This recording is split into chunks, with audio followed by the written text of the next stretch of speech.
Okay, now we're going to connect the 12-volt supply to the relay. We'll have the 12-volt switched off, of course, before we wire it up.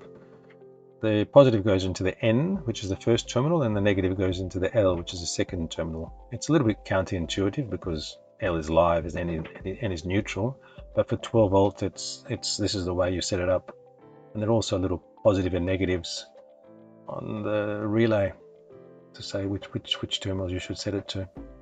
And once this is connected and we power it up, the relay will start its own private Wi-Fi. And then we'll be able to configure it. Also, with just as 12 volt connected like this, we can actually test the relay. So once we have a virtual switch, if we turn it on, you'll hear this relay just make a slight click sound. When you turn it on, it will click, and when you turn it off, it will click. So you know it's actually working. Now we're going to connect the light to the Shelly relay.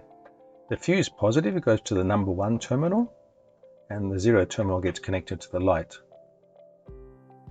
This is a basic circuit where we're only going to have a virtual switch. We don't have a physical switch in this scenario. So the virtual switch via Home Assistant, we can turn on the light or off the light. For this demonstration, I'm actually just going to use a light bulb, not a light on top of the mast, the anchor light, because it's much easier to demonstrate what's happening. So when the relay turns on, it joins terminal 1 and 0 together, so the current will flow from 1 to 0 and the light will go on.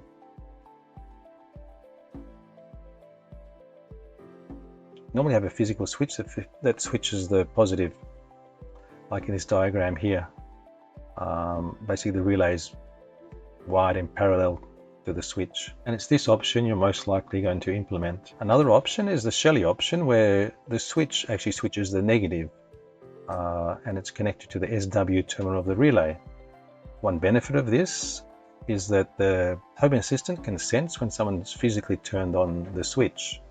As opposed to the other diagrams, you can't tell if the physical switch has been turned on or off. The downside of this is that you have to rewire your switches, because normally the switches are switched on the positive. But it's something to think about. Now let's test out this light. I have my tablet with Home Assistant, and we turn on the light, and wow, the light comes on. And we press it again, and it goes off. And let's press it again, and it comes on. And we press it in, it goes off. It's just like a child. I remember the first time I got this, I kept on pressing it. It's quite cool.